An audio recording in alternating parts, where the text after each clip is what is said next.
Narinig niyo na ba ang mga kwento ng kababalaghan sa isang paaralan na tila payapa sa umaga? Ngunit nag-iiba ang itsura kapag lumalim na ang gabi. Sinasabing kadang-isip lamang ang lahat. Mga sabi-sabi lang daw ng mga guro at dating mag-aaral. Ngunit paano kung ikaw mismo ang makaranas ng kilabot na hindi may paliwanag? Ngayon, pakinggan natin ang makatinding balahibong kwento ng isang dalagita. Itago na lamang natin siya sa pangalang Jessie. Isang araw, may babae na ang pangalan ay si Jasmine Blancaflor, isang third-year high school student sa isang prestigyoso na paaralan. Siya ay madalas na binubuli ni Natalie Cayabyab, Riley Bautista at Sabrina Peralta. Ngunit andyan naman palagi ang kanyang boyfriend na si Ivan ito. Madaming kababalaghan ang nagaganap sa paaralan namin. Sabi daw nila na may mga multong gumagana sa gabi dito sa paaralan at kumakain ng mga mag-aaral para sa kanilang kalusugan. Kuwento ng mga dating mag-aaral na itong mga multo raw ay dating biktima ng maskiling.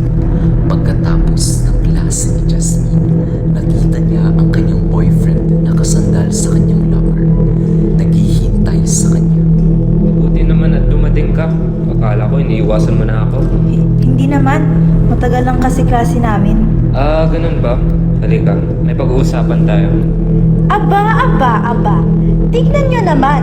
May PDA na naman sa hallway. Umagang-umaga, landi agad ang inaatupag. Kung wala kayong magandang sasabihin, umalis na kayo. Oh, natamaan kayo? Baka totoo nga. Ginagamit ka lang niya, no? Tara na, huwag mo nang pansinin yung mga yan. Ilang araw ang lumipas pagkatapos ng araw na iyon. Hindi na nakita nila Natalie si Jessie na pumasok. Halos absent nga siya araw-araw. Psst! Ivan! Oh, bakit parang hindi na pumapasok si Jessie? Ilang araw ko na siyang hindi nakikita ah. Bakit mo hinahanap? Di ko rin alam. Hindi siya nagre-reply sa messages ko at hindi rin sumasagot sa tawag ko. Huwag mo sabihin, pinatay siya ng multo. Birong pagsabi ni Sabrina. Huwag mo nga yung sabihin! Hindi yan nakakatawa! Sa inis ni Ivan, iniwan niya ang mga huli. Pagkatapos ng ilang oras, dumating na ang oras ng gabi. Naghahanda ang mga mag-aaral para sa Halloween event nila ngayong taon. Pumunta sila Riley at Sabrina sa third floor para kumuha ng iba pang mga kailangan para sa kanilang event.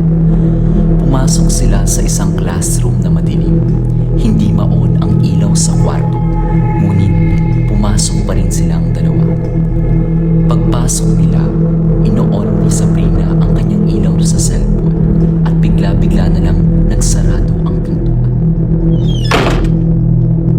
Paglingon ni Sabrina, hindi niya makita si Riley. Riley?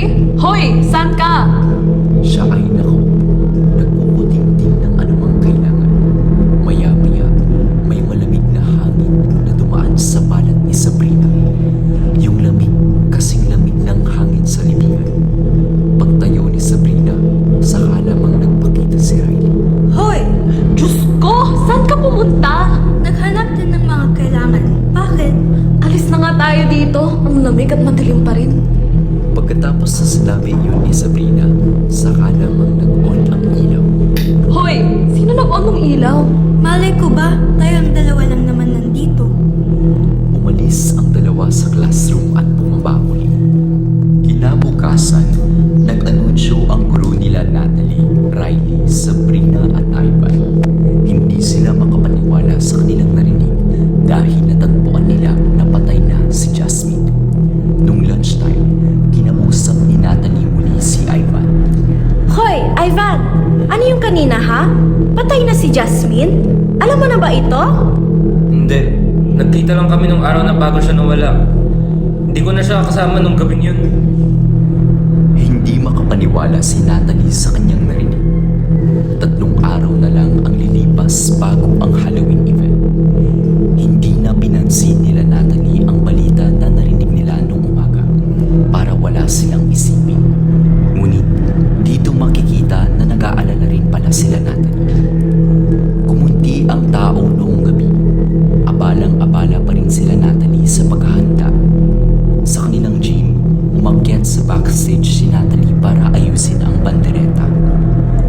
Pagkakabit niya, biglaan na lang na may bumulong kay Natalie.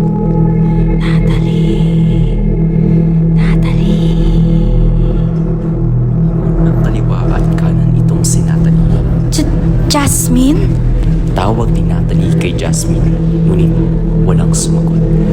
Bumaba si Natalie sa stage at nakita niya si Ivan sa likod ng gym, kung saan may malawak na bukid. Anong ginagawa mo dito? Ang dilim-dilim. Wala. Nagmumuni-muni lang. Ano yung amoy na yun? Parang patay. Halika na. Kailangan pa natin tapusin yung preparation. Umalis yung dalawa. Noong umaga na, bumalik si Natalie at kasama si Sabrina sa likod ng gym, kung saan may naamoy siyang mabaho. Diba? Parang may naaamoy akong sobrang baho. O nga no, parang iba yung baho niya. Balik ulit tayo mamaya, baka mawala rin. Bumalik nga sila noong gabi. Walang katao-tao sa gym dahil may meeting ang mga ibang estudyante. Mga alas 8 na ng gabi at mas sumingaw ang amoy sa likod ng gym. Pagsilip ni Natalie sa likod, parang may anino ng multo na kumakain ng tao. Pero pagkita muli ni Natalie, nawala bigla. Nakita mo ba yun? Hindi. Ano ba yun? Mabaho pa rin dito. Tignan ko lang saglit yung bukid. Paglapit ni Natalie sa bukid, parang may itim na anino na nakatago sa mga damo-damo. Mata niya'y nakatitig kay Natalie, ngunit bigla muli nawala. Ramdam ni Natalie ang ginaw ng lamig na simoy ng hangin kagaya na naramdaman ni Sabrina. Sa nginig ni Natalie, lumingon siya sa paligid, pero bigla na lang may humawak sa paa ni Natalie. Pagtingin niya sa kanyang kaliwang paa, dumudugo na tila ginalmot ng isang hayop. Anyari? May bigla akong naramdaman. Tingnan mo oh, dumudugo pa ako. Sa Sabrina nang makarinig siya ng malukos na ligaw. Nang tumingala sila, may nakita silang katawan ng babae nakahiga lamang sa damo-damo. Sumigaw ang dalawang babae. Umalis sila agad at sinumbog nila ito sa kanilang guro. Nang pumunta ang kanilang guro sa likod ng gym kung saan natagpuan ang patay na katawan ng isang babae, napagtanto nila na si Jasmine na pala iyon. Si Jasmine? Katawan niya yan? Nagulat ang kanilang mga kaklase, pero hindi nila kasama si Ivan. Oo! Akong pumatay kay Jasmine. Nakakainis na siya eh. Ano pa bang gusto niyong gawin ko? Makipag-break? Ha? Ikaw yung pumatay kay Jasmine? Kulit! Gusto mong sumunod sa kanya? Mas ka na nga dito, may tatapusin pa ako. Diba, Riley? Natalie, huwag mo akong iwanan, please. Sabrina! Tawagan mo mga polis! Narinig ni Ivan na tinawag niya si Sabrina. Agad siyang tumakbo papunta kay Natalie para yakapin ito. Lumaban si Natalie habang tinitingin siya ni Ivan sa lupa para tagiin siya gamit ang duguan niyang kutsilyo. Umaripas ng takbo si Sabrina nang marinig niyang tinawag siya ni Natalie. Sinugod niya si Ivan na may dalang poteng silimot. Pagkatapos ay hinampas niya ito sa kanyang ulo na nagpatumba sa kanya. Natalie, okay ka lang ba? Sabi ni Sabrina habang nagsimulang magdahil ng pulis. Nakahiga doon si Natalie, pagod, puno ng dugo. Ngayon ay umaga ng pagkatapos ng insidente. 2 sa 3 babae ang tinawag sa presinto ng pulisya para sa isang panayam. Dumaan si Ivan sa kanila habang pinamumunuan ng 2 pulis. Nakaposas ang mga kamay niya sa likod niya. Uy, si Ivan oh. Tinignan ni Ivan sina Natalie at Sabrina nang tingin na parang sila ay kanyang papatayin habang dinadala siya sa hallway ng 2 ng mga pulis. Pumasok ang investigador at umupo sa lamesa sa harap ni Natalie at Sabrina. Nagawa nilang formal na simulan ang panayam. Nang matapos sila sa presinto ng pulisya, ay nagpasya silang bisitahin ang puntod ni Jasmine. Grabe, hindi ko akalain na may mangyayaring ganito sa paaralan natin. Yun nga eh. Akala ko puro chismis o kwento lang yun. Pwede rin na pala na may mangyaring ganun sa paralan natin. Hindi ko hahayaan na mangyari to ulit sa atin. Pareho silang naglagay ng mga bulaklak sa libingan ni Jasmine bago parehong tumahimik. Pero may nakatayo sa di kalayuan. Hindi pa ito ang huli.